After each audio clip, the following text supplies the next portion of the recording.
Legends. It's us, Keisha and Mo. I didn't laugh this time. I'm so proud. Hi. Hey y'all, we back. Told y'all we'd be back like ass crack. We happy this time because we ate before we filmed. I figured it out. We need to eat before we film. That way I'll be less of a bitch. Hopefully. Okay, so let's go to our first question.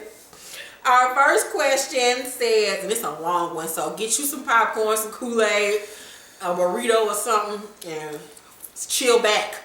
Hi Keisha and Mo, I love you guys and watch your videos often. Keisha, I'm a big fan of your books and always look forward to your reviews. Thank you so much for the support, love. Anyway, my question comes with a bit of background, so please bear with me. Several years ago, I was engaged to the love of my life, and unfortunately, he passed away due to health problems.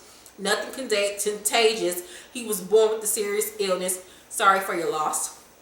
He passed away 10 years ago, and we were together for nearly 3 years when he died. During our relationship, we spent a lot of time with his best friend, M, who was like a brother to him. I got really close to M and truly looked at him as a brother-in-law or adopted big brother. Being that we were the two closest people to him, M and I took his death the hardest and dealt with a lot of our grief together.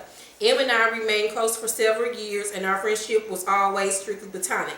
I never looked at him in any way other than a close friend / surrogate brother. Throughout the years, M had many girlfriends and baby mamas, and I knew all of his dirt and he knew mine, as we remained close friends while in our various relationships with other people. People always thought M and I were messing with each other because we were so close, but that honestly was never the case.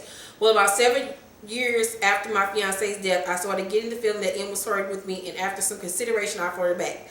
Thinking that we could be friends with benefits since I was single and lonely at the time. After a couple of months of messing around, we both saw that we were catching feelings for each other and decided to try to be together. Now, I've always known and witnessed that M was dogging women out and cheating on them. For some stupid reason, I thought that because of our deep friendship history and all that we went through together, M would treat me the same way he treated he wouldn't treat me the same way he treated all those other women. Child, please.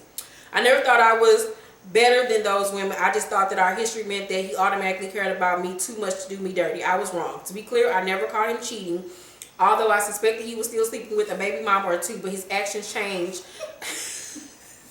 Did you read that before you said that, girl? A baby mama too.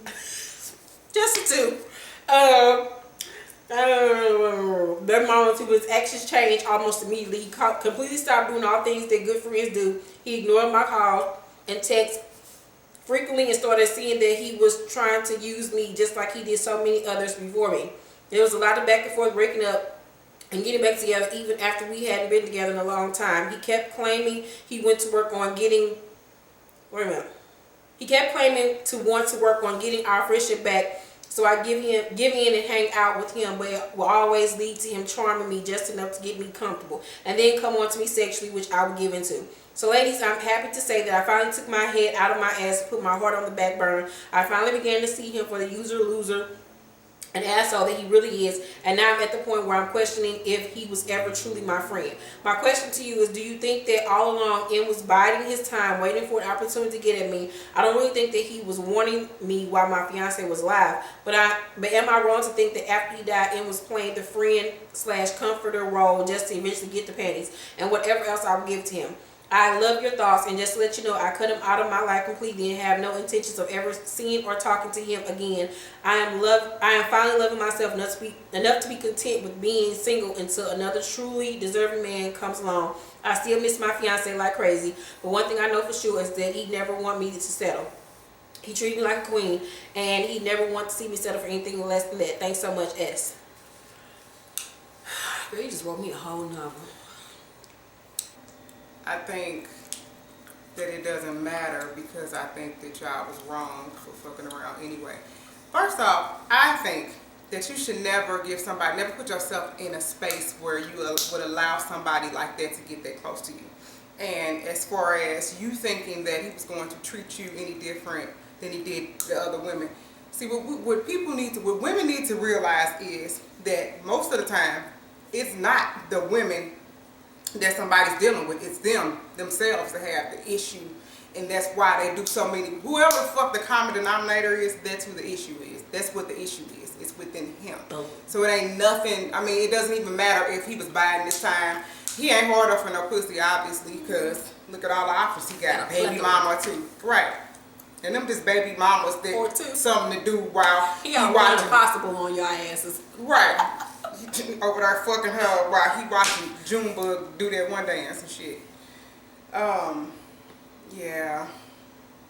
I can't say, I'm glad he's out of your life, but I cannot say that I feel sorry for you. Just know next time to not put yourself in that predicament. I just cannot get with the, just because somebody dead, you can sleep with a homeboy. I just can't. But that's just me. Yeah, that's just her. It ain't just me. It ain't just me. I know, but it ain't me. Okay. Beware. Jesus. Okay. I don't think that he was necessarily biding his time, playing the friend of a comforter or whatever. I think that y'all were genuinely friends. I just think like any other nigga, he saw an opportunity to fuck and he took it. Like, what nigga gonna turn down some pussy unless he just gay or just don't like your ass? So I think it was like just the, y'all, you flirted back. He was like, oh shit, it's on the Bible, I'm about to get on. And he did what niggas do. I mean, you can't even be mad at him. You can't feel no type of way towards him. I would still be his friend after this, because guess what? You bought all this on your goddamn self. When a motherfucker show you who the fuck they are, believe them. There ain't nothing magical or mystical or about your ass that will make you think that you just gonna be the golden one that he just not gonna cheat on and dog. This nigga showed you everything about him and you invited yourself into that situation. He didn't invite himself into you and you not knowing nothing about him and then you fell into it and like, oh damn, you found out later. You knew beforehand, so blame yourself.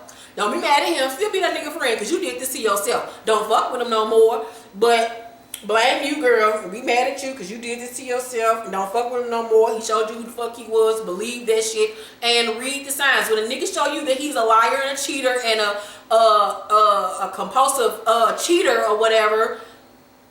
He got some more issues. He got some. I mean, yeah, niggas that do that always got something wrong with them. Yeah, because it don't take all that. It really don't take all that. And it looks like he preys on, like, because who in the fuck don't know? When you fucking that many people, you ain't spending no time with nobody for real. Because you just walk around. Bounce. It's a game. Niggas that do that type of shit, it's a game to them. It's a high for them. They get off on seeing who the fuck they can trick into believing that they are a good person. Like, oh damn, I got this bitch food. Now on to the next one. I'll go run back to her when she start getting a clue and waking up. This is what niggas do. They play with motherfuckers' heart and open up feelings and awaken feelings in you for the fun of it and then move on to the next motherfucker. Or some of them are trying to trick themselves into thinking that they are a good person. They know that it's pussy that they want and they really want to pick. Okay, so moving right along. Next one. Okay. Hey Keisha. Hey Mo. Hi. I have some questions just about relationships and love and life that I just wanted your opinion on. What has love taught you? I am sure someone may have asked you all this, but what is something you wish you could have told your younger self about life and love in general? If you could create any man, what would he look like and what characteristics would he have? Do you think married people should have joint or separate bank accounts? My pastor says if you can't really love someone unless you can't really love someone unless you're willing to take a bullet for them. I think it's true. I was willing to take a bullet for my ex of 4 years. I love him, always have and always will. What do you think, Keisha Mo? Are you guys willing to take a bullet for one of your partners? Down to the motherfucking down. Do you take cheaters back? I think there's a difference if a man just had a one night stand as opposed to a man who creates a relationship with the woman and buys her stuff and they fall in love. I think maybe after the second, third time you should let it go. A second or a third. But people are human. They make mistakes. What are you guys? What are your guys' take on long distance relationships? If the person lived more than 5 hours away, would either of you have a problem with your spouse not wearing his wedding ring every day? Girl, you'd ask us too many damn questions. Just one question. One. Do either of you have any of your boyfriends or exes' names tattooed on you? I am considering, I can get this shit. My name might be Keisha, but I ain't ghetto. I ain't got no nigga name tattooed on me except for Kyrie. Let me finish this considering getting my ex's name tattooed on me. Your ex! I do plan to name my Monique, future you son wrote this that shit and sending it to us. No, I did not. Yes, you did. Ain't nobody asked us this bullshit. A date from the last video. I think I titled it, Is He Still Into Me? So I scheduled a date at my house. He canceled at the last minute. He told me his Instagram was deleted because he posted some freaky stuff and someone reported him. I haven't talked to him since. Don't plan on it. What advice would you all have for someone that is just tired and ready to give up on this love thing? Okay. First question. What has love taught you? I don't even know what to say because it's just so many questions. It's like, who wants to be a millionaire up in this bitch? Girl, what? I don't know. Not to be dumb. I don't know. What the fuck love taught Love you? has taught me that if you got to ask all these goddamn questions, chances are it ain't love. You need to love your damn self. Love has taught me that if you don't love your damn self, ain't nobody else gonna love or appreciate your ass in the goddamn end. Next question. I am sure someone may have asked you this, but what is something you wish you could have told your younger self about life and love in general? Then I'm a fucking enough. I'm enough. If you can't accept me for who the fuck I am, then be gone. And I've been saying this since the first damn video. Do not ignore the red flags in any situation. Normally, you know, I mean, once you have that in your head, you gonna still look. It's gonna take some of you young heifers a long time to get it, cause it just took me up until the last 2 years to finally stop ignoring the motherfuckers. That's why I got like 10 niggas numbers in my phone that I talk to, but ain't now none of them niggas hit, and ain't damn one of them niggas been up in my goddamn house, cause the warning signs are all there. So I keep them niggas at bay, cause you ain't the one. Okay. Next question that she got. Don't do this no more. Don't send us no goddamn more questions. If you could create any man, what would he look like and what characteristics would he have? I don't go by looks no more because I'm too old for that shit. I don't give a fuck how you look. You could be Dominican, Chinese, Indian, Pakistani. I don't give a fuck. It ain't about that shit how he look. It's about how the fuck you gonna treat me if you got a coin or two, and if you believe in God, and if you gonna love me and my goddamn son. Well, mine would be invisible.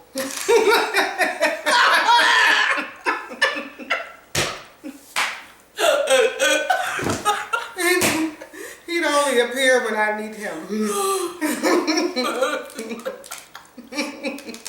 Oh, nah, for real though. Shit. Yeah, I'm not really, I've never been into looks. She could tell you that. I ain't never really gave a damn about nothing like that as far as like clothes and shit like that, or what somebody looks like, or how much somebody weighs, or none of that bullshit. All I ask is that you wash your ass. Oh, yeah. As far as your, you know, your physical. Yeah, girl. Now, as far as what characteristics and shit would he, like all of this shit. You want somebody that's honest, faithful, true, that's honest is first of all. Yes, first Lord and a Jesus. communicator. Yeah. Men don't understand. Like, I understand that men don't speak women and women don't speak men. But if you open your motherfucking mouth and say what it is fuck you mean? What you mean, what you're after, what you want, all the time, you would be surprised. Like, men out here looking for a woman that they already got at home. All he got to do is tell this bitch what it is that he wants. He ain't got to go down the street and burn no gas to go to sneaker house. Girl. Okay. The characteristic I'm looking for, he got to believe in Jesus, and he got to be funny. He got to know how to crack a joke. Because my last nigga thought I played too much, couldn't take a damn joke, was never fucking happy. You have to be happy and just be able to live life to the fucking fullest and not be a Debbie Downer all the fucking time. Yeah. What's the next? Do you think married people should have joint or separate bank accounts? Separate, and then a bank or a joint one for y'all, but it's two separate ones. Like a savings account that you both put money into for like trips and things that you're trying to do as a family or a new home. For bills. Yeah. But as far as like my personal shit, the money I make from all them books, that's going into my account. You ain't touching my coin. And I don't want to touch your coin. But you're going to give me your coin. I think that married people should have a joint account for reasons, for necessities. But I think every person should have a secret account that nobody knows about. Except for your beneficiary. Anyway. Because you don't want your coins to get tied up in probate. Because if the government had to take over, you already know where that's going. Girl. Okay. What are the 5 questions you got? She said, my pastor says if you can't really love someone unless you're willing to take a bullet for them. I think it's true. I was willing to take a bullet for my ex for 4 years. I love him, I always have.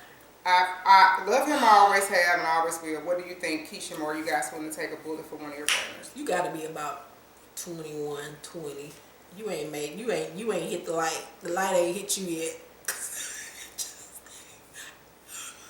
It just ain't hit you, girl. I'll be glad when it do. And when it do, that's the next time you email us. When that light hit you, when that bulb go off your head, don't email us again until it go off in your head. No, I ain't taking no bullet for no goddamn body. I want to live. No, a nigga needs to be taking a bullet for you. Only person I'm taking a bullet for is Patricia Ann and Kyrese. That's it. This how, first of all, you need to stop going to that church. Your pastor is wrong. I hate when people be like, my pastor said, my pastor, what did God tell you to do? Right. Because God ain't speaking the same thing he's speaking to you to the next person. Girl, this is how I know you ain't ever been with a man, because if you ever been with a real man, that question you wouldn't even think about him like that. But no, I never suicidal, not suicidal. And I've never been in any situation where, and I don't care what situation it is, where I would have to take a bullet for somebody. Like that ain't even something that I have to think about. Y'all living that thug like. Take a bullet. I better sit your asses in the cat. And then the tattoo question, no, I ain't never getting no nigga name tattooed on me. Especially not, why was you trying to get your ex-boyfriend name tattooed on? What's wrong with you, girl? You rode that slow bus. It's something wrong. It ain't something right up in there, girl. No. I'm not even getting my name tattooed on me, so that no, I'm not getting nobody's name tattooed on me. No. I think that was it. Let it be it. Jesus Christ. Okay. What about the advice? Would you have someone that's tired and ready to give up on this love? You need to give up on love right about now, because you have a lot of growing up to do, a lot of maturing, a lot of developing to do. You need to get to know yourself. You need to get with self-love. Yeah, because you sound like a that's me, God. Well, you sound like a dumber version of me when I was in my 20s. Like, I was all about the love. I want a man. And that's why I attracted the niggas that I attracted that treated me like shit, because I didn't love myself, and I was searching for all the wrong things in these niggas that I should have been trying to focus on my damn self. So focus on yourself, please, because you need some awakening, some enlightening, and you too enthralled about men. Like, focus on something else. Focus on your career, your health, your friends, your family, just growing, travel the world. Like, it's so much out here besides a man. Yeah. Get to loving yourself and doing stuff for yourself. One thing that me and Monique always talking about, you get so much shit accomplished when you ain't tripping off a nigga. I'm over here writing like 90 books, doing YouTube videos, about to start making purses and shit, like doing makeup. Like, what the fuck? Like, it's so much that you can be trying to worry about making some millions, some billions. That's what you worry about. Next question. We're gonna go to the next. Yes, baby. Work on yourself. That's all you worry about. And then once you get your shit together with yourself, then you attract the right person for you. Okay, our next question says, Dear Keisha Mo, love your videos. I'm 25 years old. I have been dating this guy for almost a year now. He's the same age. Everything was great in the beginning. We go out, have fun. His only flaw was that he stayed with his mom. My lease was coming to an end a few months ago. We started looking for apartments together. We both work hectic schedules, so the process was difficult. To make a long story short, he and his mom suggested I come stay with them until we found something like we liked. You guys, I'm still here. It's like once he got me here, his true colors started to show. He never wants to leave his mom. She spoils and babies him. I realize he's selfish, immature, and cheap. You think? When he gets mad, he throws damn temper tantrums. Girl, run! Slamming doors, screaming, and knocking shit over. It's a hole on my wall from the nigga I used to be with. Some little imprint. Run, nigga, run. That shit ain't gonna stop.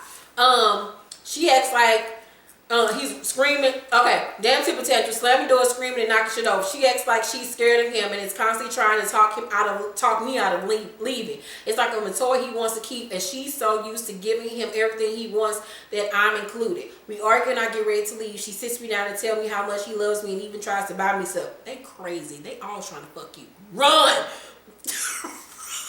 They keep talking about me having a baby. Ah, no! Hell no, not under these conditions. I'm educated, I have money saved, and a good job. I love this dude, but it's love enough to keep me trapped here. But they are a cult. Run, girl. No. Oh, fuck you.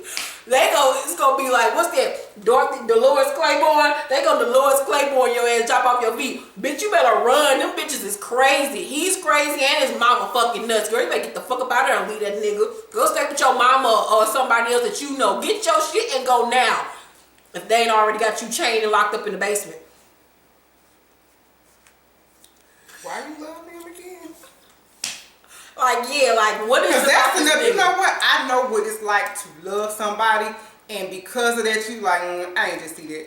But that shit right there, you should be really over that. Like, that love that you thought you had, you should be over that shit right now. I hope that by the time, I hope you already gone, girl. And I hope they ain't done nothing to you and did no misery shit and tied you to a bed and put that sledgehammer against to your ankles. I really hope that you gone. Send us an SOS. Fly kite. Send a pigeon. Come on! We want to know that you alright. And don't eat shit in there that's red. Don't eat shit, bitch. Starve, because they gonna poison your ass. Or put some mind control shit. They gonna put a microchip in your arm. You got to bite it off like Olivia Pope mama. Bitch, run. No, get up out of there. They crazy. Might be some menstrual cycle up in there. Oof. Some, I don't know. They crazy, I know people girl. do a whole lot of... That's why it's just him and his mama. The mama ain't even got no man because her son is her band. Girl, you better... That's exactly what's going on. Girl, they all get gonna the hell up you. out of there. Y'all gonna be in some menage a trois. No. I don't know about all this. Mama gonna fuck her. I'm telling you. But she might set the mood for y'all motherfuckers. It's weird like that. That is crazy, girl. The mama might poke some holes in the condom to get your ass pregnant. Girl. A baby? You better go on. Unless you like that type of shit. You just don't want to admit it because you talking about you love him. Girl, no. Was that all the question? They need some counseling. Some shit ain't right over there. That's why his daddy ain't around. They all crazy. They crazy. Ask Keisha Mo at yahoo.com if you all have a question. Got an update, send it to us as well. Send him to us, that mama and that son. Yeah. We need to do a phone conversation with them crazy motherfuckers. All right, y'all. Thank you so much for watching. Ask Keisha Mo at yahoo.com. Bye.